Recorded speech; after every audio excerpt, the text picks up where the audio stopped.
In the summer of 1948, Walter and Lao Russell traveled across the United States in search of a dream. The fulfillment of that dream began with their marriage on July 29th. For many years, Walter Russell had lived in New York at his Carnegie Hall studio, sculpting, painting, writing, and collaborating with the great thinkers of the time. Lao had come from England to Boston, where she worked at her writing and assisted charitable organizations. In 1946, she read Glenn Clark's famous biography of Walter Russell, the man who tapped the secrets of the universe. It was the meeting of minds. Lao telephoned Walter Russell. He came to meet her. For 2 years, she assisted him with lecture tours and promotion of his newly published books, The Secret of Light and The Message of the Divine Iliad. It was Lao who inspired Walter with the concept of a home for displaying his artwork to the public. Together, they planned to co-author the home study course, for which they are now world famous. Now, Lao and Walter's dream was to find a home for themselves, one which would be large enough to also display the majority of Dr. Russell's work. Their deep purpose was to create a home of beauty, which would be the world center for the Science of Man University that had been Walter Russell's dream for many years. While they were searching for the perfect location, Lao Russell had a vision. She saw a tall Christ figure looking out from a mountaintop to a vast valley far below. The couple had traveled from California to Virginia without finding the place of Lao's vision. In the Blue Ridge Mountains of Virginia, they learned that a famous palace had been left vacant for some time. They drove up Afton Mountain along the curving lane to view stately Swannanoa. On their right, to the north, was the beautiful Shenandoah Valley. On their left, to the south, they would see the magnificent Rockfish Valley. As they gazed out from the mountaintop, Lao realized she was viewing the valley of her vision. Swannanoa had been deserted for 16 years before the Russells arrived, but its history went back half a century to 1908. Major James Dooley and his wife Sally May, who lived at their Maymont Park home in Richmond, decided to build a summer home on Afton Mountain. While traveling in Italy, they had fallen in love with Italian architecture. They decided to model their Afton Mountain home on a Medici villa. Completed in 1912, the palace exterior facade is of local marble from Georgia, but the magnificent interior features marble imported from Italy. The baronial hall, with its beautiful floor and elegant staircase, features white and red Carrara marble. Originally, there had been frescoes painted on the walls. The golf and country club, which flourished at Swannanoa for several years after the Dooleys passed away, added the brown paint. When Walter and Lao Russell decided in November of 1948 to rent Swannanoa, they were faced with quite a challenge. The building had suffered from long years of disuse and exposure to the elements. During the years of abandonment, local children had found their way in to roller skate on the marble floor or play hide-and-go-seek in the towers. Rumor has it that the lower floor had even briefly housed some cattle. The Russells rolled up their sleeves and went to work, scrubbing and cleaning, repairing plumbing and wiring, organizing the lower floor for their display of Walter's work. They prepared the upstairs for their living area and converted one of the rooms into a studio for Dr. Russell. They unpacked several tons of sculpted work, displaying it in the museum area of their home for public viewing. They carefully chose wall areas in which to hang groups of paintings. They organized historic documents for display on tables in the various rooms. They set up a bookstore for the sale of Walter Russell's books already in print and began plans for the writing they would soon be doing together. On May 2nd, 1949, the dedication of the Walter Russell Foundation fulfilled the second stage of Walter and Lao's dream. They had established a home for themselves and a museum of the inspiring works of Walter Russell. Swannanoa tours had begun. A multi-talented genius, musician, painter, author, architectural designer, business advisor, philosopher, and natural scientist, Walter Russell always said that genius is inherent within everyone. This bust of Thomas Edison was Walter Russell's first sculpted work. When the sculptor commissioned to do the bust broke the contract, Russell decided to undertake the work himself. The Edison bust was very well received by the artistic world, and at the age of 56, Walter Russell was launched into a whole new artistic career. He was soon commissioned to do memorial sculptures of famous people of the time. The original larger-than-life memorial of Charles Goodyear is located in Akron, Ohio. Notice the sculptor's remarkable ability to capture personality and character through the window of the soul, the eyes. This table displays pictures of the May 2nd, 1949 dedication of the Walter Russell Foundation. Colgate Darden, a former Virginia governor, was a guest speaker. These are pictures of buildings Walter Russell designed. For example, the Bay of Biscayne in Florida, the Hotel des Artistes, and Hotel Hier in New York. There is a photo of him as a champion figure skater. Other tables in the room display documentation of his work commissioned by the Mark Twain Memorial Society, work he did as the official family painter for President Theodore Roosevelt, and his work as the sculptor for President Franklin Delano Roosevelt. This was the Dooley's dining room, elegant with its hand-carved oak walls and sienna marble fireplace. Displayed along the upper walls of hand-tooled leather are Walter Russell's paintings of scientific concepts. These depict the polarity of bar magnets. Left above the fireplace is a painting of the charging and discharging poles of a sun. The paintings in the center and to the right illustrate male-female balance in the creative process. Rings of a dying planet are thrown off from the equator. All things return to the source from which they came, the wave cycle of creation. Adding to the splendor of this beautiful warm room is the intricately patterned ceiling design. Walter Russell was nationally famous for his portraits of children and painted the children of notables all over the country, including the children of President Theodore Roosevelt. In 1914, he was commissioned to travel across America to select and paint 12 most beautiful children. In the rectangular frames are original pencil sketches of these children. Below, in the oval frames, are photos of the oil paintings given to the parents of the children. When he was 10 years old, Walter Russell had to leave school in order to work.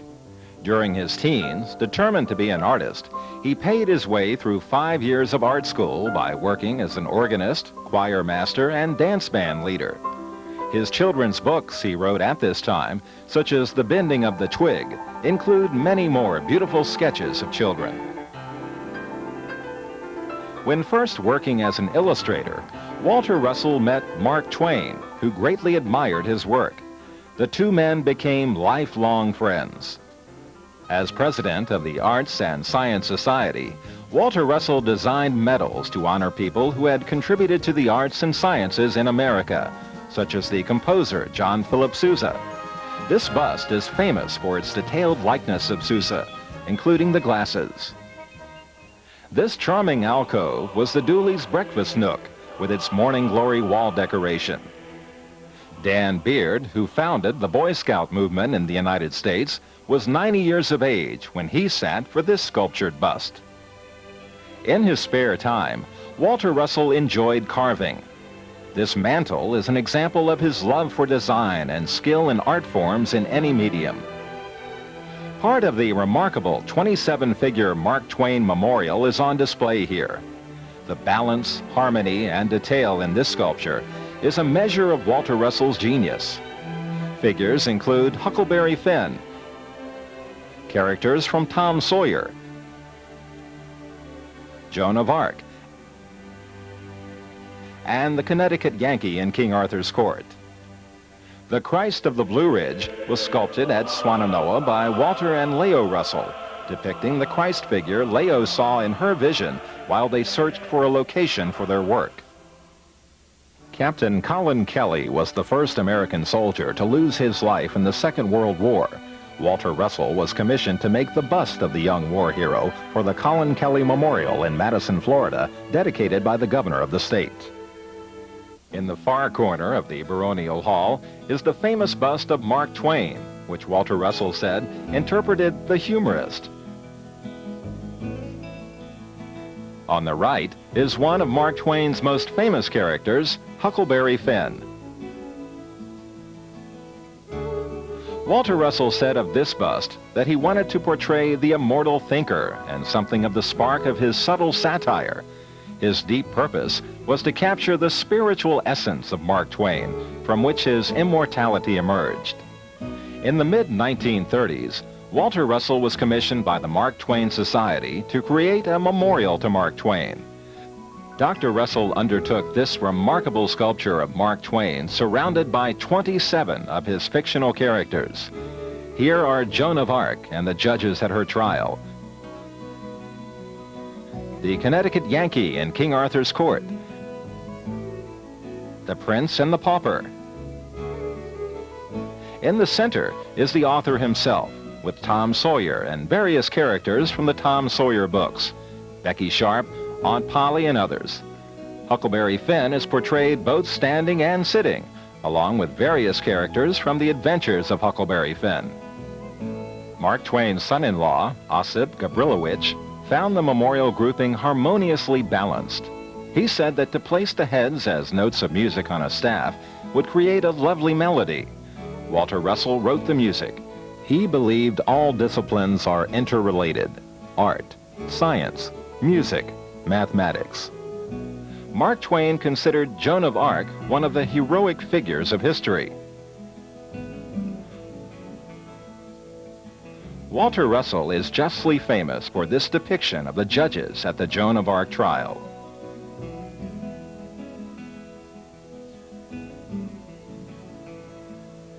This delightful sculpture of the fictional character Tom Sawyer is a replica of the one in the garden of Mark Twain's birthplace in Hannibal, Missouri.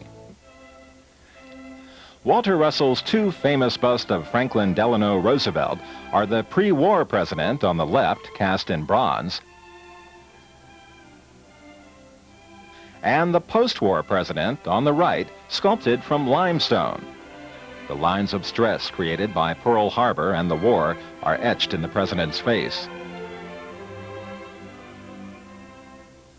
Walter Russell was deeply inspired by nature, and throughout his life sketched and painted many such woodland scenes.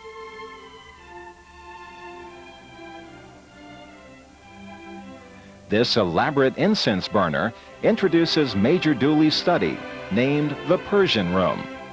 The carved teakwood fireplace and window casing were imported from Persia, and the theme follows through the ceiling and fireplace decorations.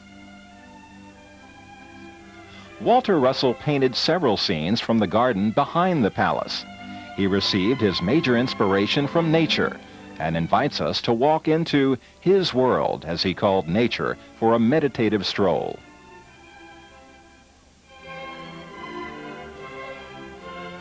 We now move through the entrance hall leading to the music room.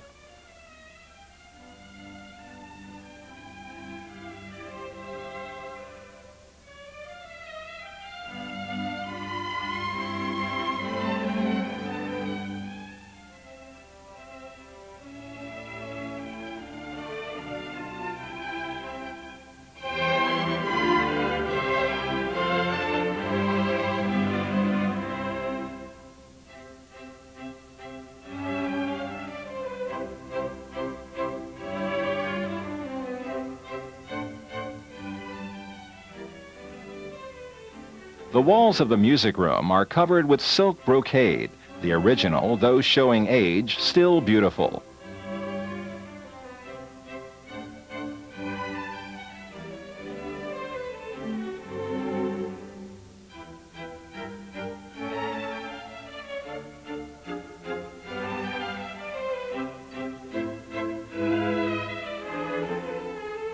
Above the doorway and fireplace are motifs featuring musical instruments. The cabinet displays some of the equipment Dr. Russell used for his scientific experiments related to his vision for free and unlimited energy. The music room, too, features Dr. Russell's paintings and sculptures, the highlights of this room being his famous painting of the Might of Ages. Walter Russell completed the Might of Ages in 1900. To his disappointment, it was rejected by the American Academy of Arts. But in Europe, it earned him renown and many awards, including a medal from King Alfonso of Spain.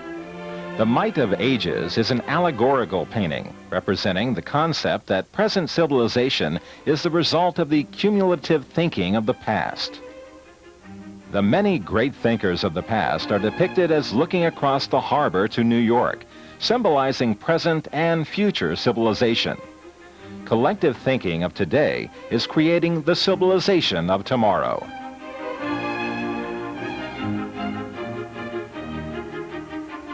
The music room, too, features Dr. Russell's inspirational Four Freedoms. This sculpture was commissioned by President Franklin Delano Roosevelt, designed from President Roosevelt's own concept of four angels with upraised protective wings, facing the 4 points of the compass. Other works displayed in the room include Sousa again, the French opera singer Colette Darville,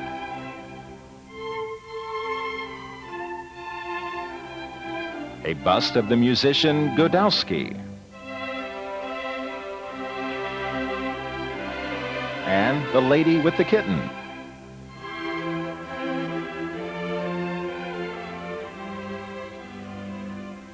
In 1905 and 1906, Walter Russell studied art in Paris.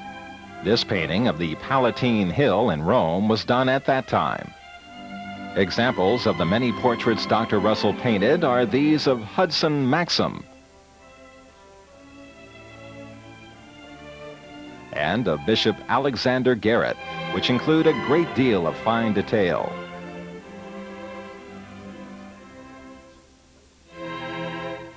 Walter Russell asked Osip Gabrilowitsch to play the piano for him while he was posing for this sculpture.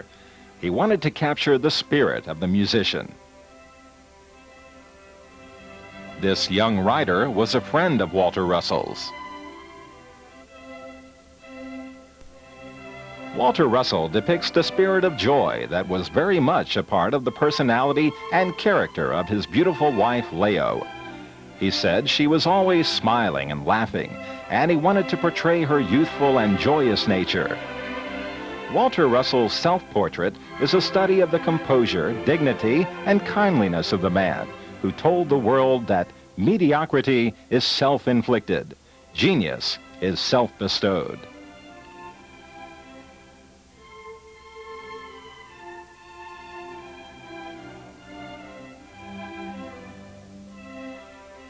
Returning to the entrance hall, we view another inspiring Walter Russell painting of his beloved world of nature.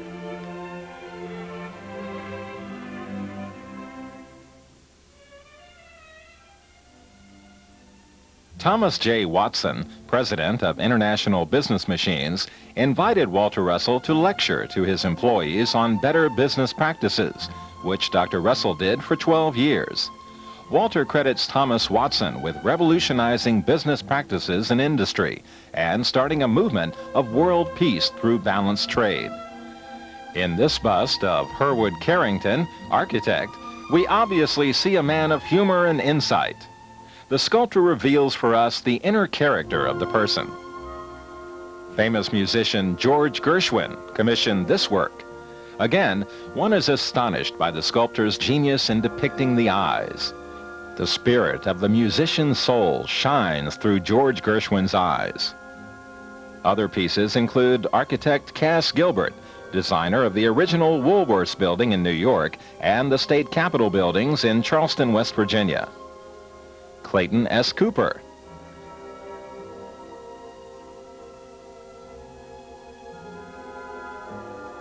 The clay model of the head of the Christ of the Blue Ridge, as envisioned and sculpted by Leo and Walter Russell, is a powerful portrait of the light of the world.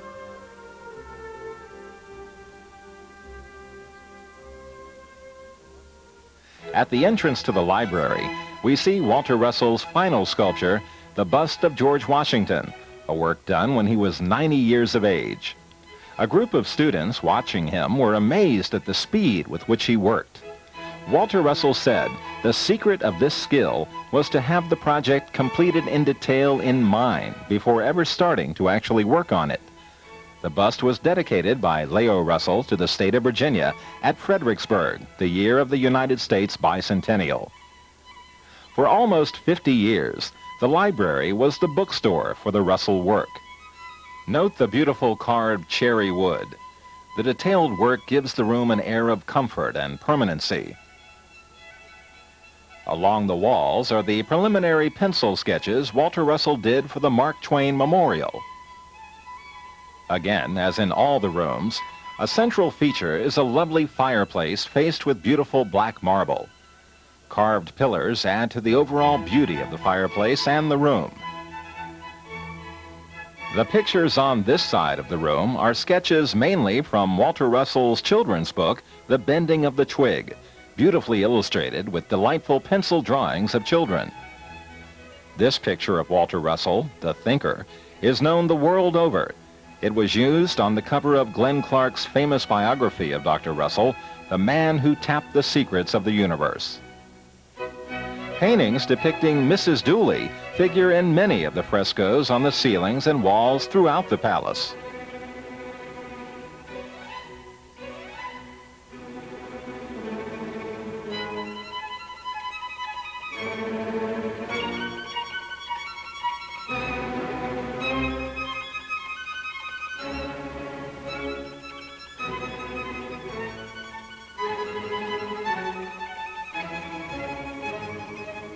Another example of Walter Russell's carving is this beautiful chair in medieval style.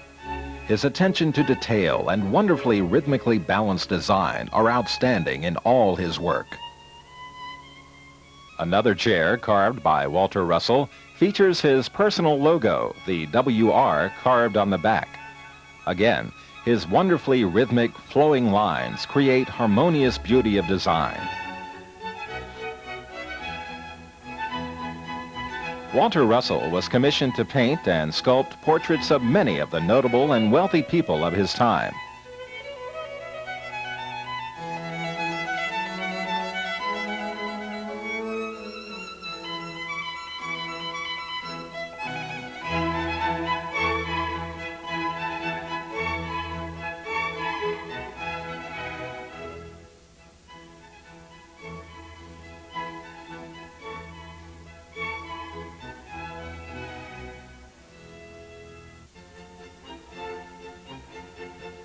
This beautiful woman, finely sculpted in Walter Russell's soul-capturing style, is Lucille Vanderveer.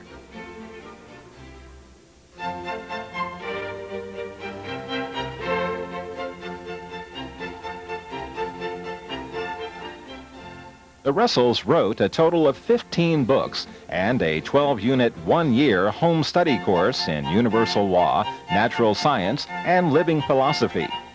In 1957, the name of the Walter Russell Foundation was changed to the University of Science and Philosophy, a home study university registered in the state of Virginia. Walter and Lao's vision fulfilled, their home study university has flourished for 50 years, the course and books engaging students around the world. Their dream of creating a home of beauty from which to extend the science of man living philosophy to the world was amply realized for 50 years at Swannanoa. Extension of the work continues today with branch offices, reading seminar rooms, and study groups on 4 continents. Since the Russells both passed on, further booklets of unpublished works, speeches, lectures, and articles by Walter and Lao have been prepared and published by their longtime student, friend, and co-worker, Emilia Lee Lombardi. Further work continues to bring from the archives the philosophical and scientific writing of this remarkable couple. An outstanding feature of Swannanoa is this beautiful original Tiffany stained glass window, said to be the largest of its kind in a private home. The window depicts Sally Mae Dooley enjoying the flowers of the pergola behind the palace.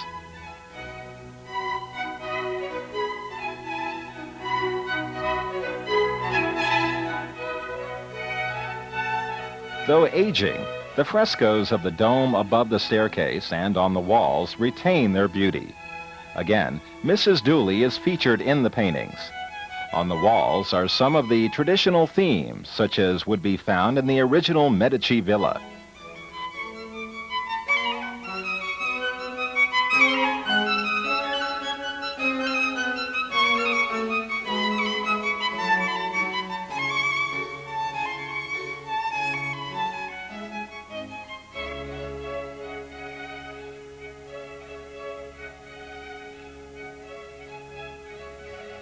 On the landing of the staircase is Walter Russell's organ, exactly where he loved to sit down after a long day's work and relax by improvising. He loved the classics and waltz rhythms and took great delight in playing both the piano and the organ. Although he sold many melodies to composers who made them famous, he himself wrote down very little of his music. On the organ are two compositions in print, the Sea Children's Waltz and Swannanoa the Beautiful.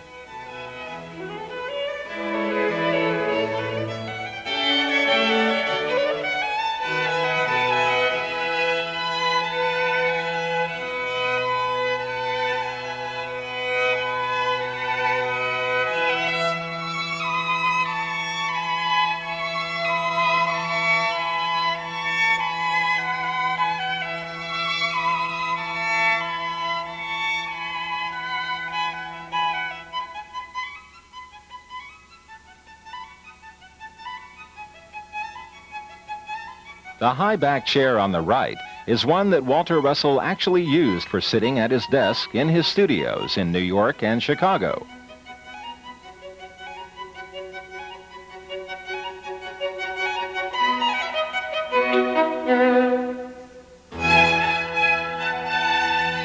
In the upper hall, with its elegant pillars, is the long table where the Russells entertain guests for dinner. Over the years, many notable people and students and friends from all over the world enjoyed the vibrant hospitality offered by Walter and Lao. It is on this floor that the Russells made their home, together for 16 years while Walter lived, and Lao for another 25 years until her death in 1988. On the left are Walter Russell's paintings of Edison. At the end of the hall, 3 samples of the illustrations he sent, along with related articles, to Collier's magazine when he was war correspondent during the Spanish-American War. On the right is his famous painting of his beautiful wife, Lao.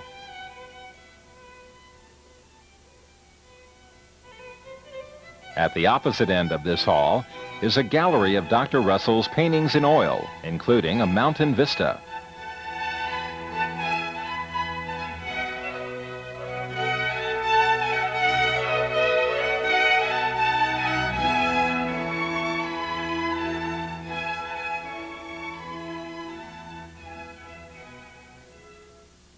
This was Walter Russell's room while the palace was his home.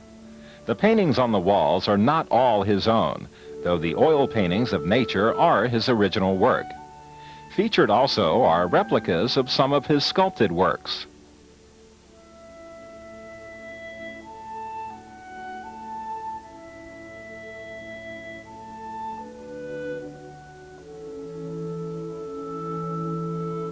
In the later years, Lao used this as her bedroom.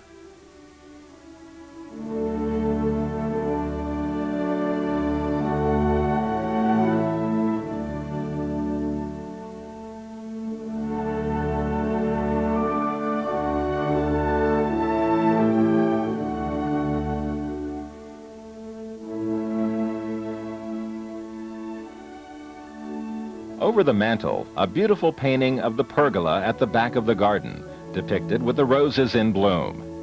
Here is Walter Russell's original self-portrait in oils.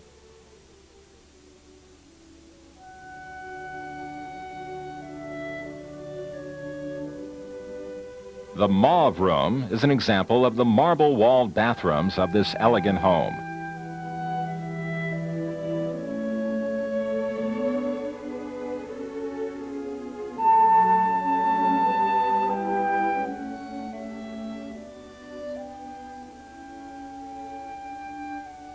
Featured in the sitting room are oil landscape paintings done by Walter Russell while he and Lao traveled in Arizona, California, and Colorado during their honeymoon, as well as some paintings dating back to earlier days. For many years, this room was Walter and Lao's office.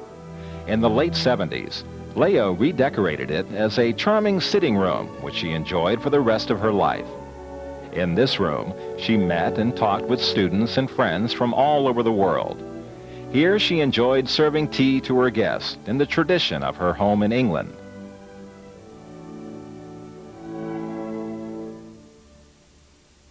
For all the years they made Swannanoa home, the Russells enjoyed this room as their living room. Their friend and co-worker, Emilia Lombardi, tells of many happy gatherings in this room, for Christmas and birthday celebrations, and for entertaining the many guests who found their way over the years to meet the Russells and be inspired by their work and the beauty they had created here.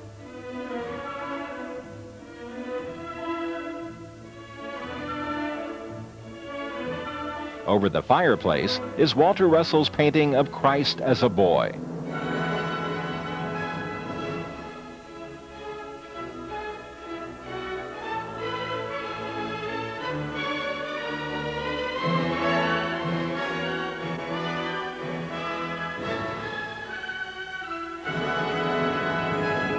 As we view the unique ceiling decoration, we see why this room is named the Swan Room.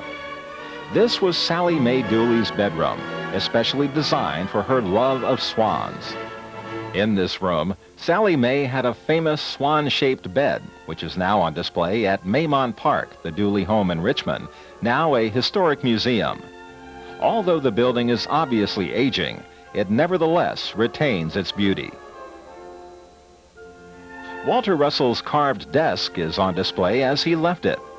The historic desk was part of his studio in Chicago and at Carnegie Hall in New York.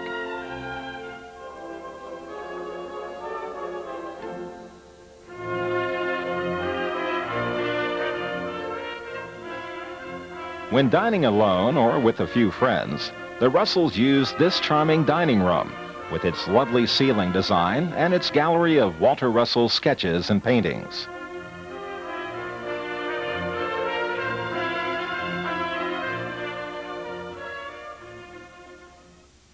The back staircase, winding its way from the ground level basement to the main and second floors and then on to the third floor, produces a little vertigo depending on how it is viewed.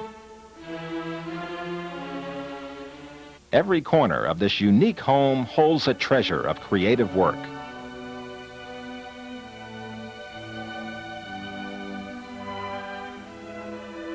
The second and third floor towers provide beautiful sweeping views of the Blue Ridge Mountains and the estate. Major James Dooley imported trees from various corners of the globe, which add to the beauty of the grounds. Behind the palace are the Italian-style terraced gardens, where the 32-foot Christ of the Blue Ridge looks out from the mountaintop. Another vision fulfilled for Walter and Lao was the dedication of the Christ statue in 1951, just 2 years after the dedication of the Walter Russell Foundation.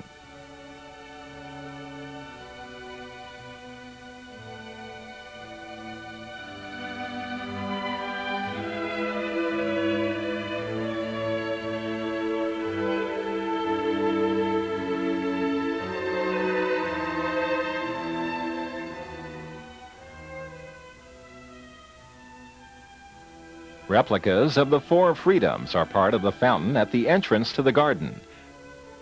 The freedom of religion. The freedom of speech.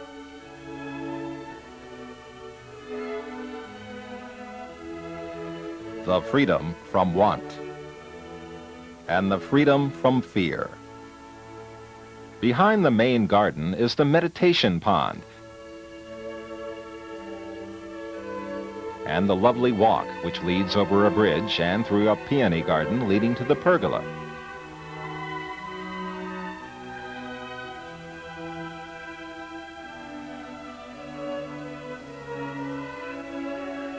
Walter and Lao love to walk through the trails behind the gardens, enjoying the exercise, conversation with friends, and meditative communion with nature.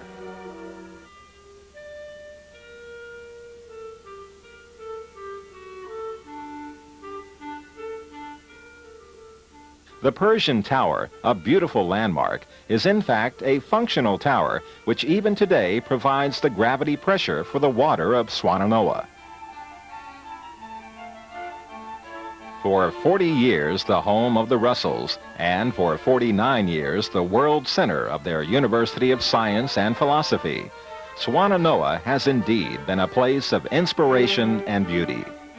Students, friends, and associates the world over are grateful to Walter and Lao Russell for their dedication in providing an example of the creative process at work in their inspiring lives.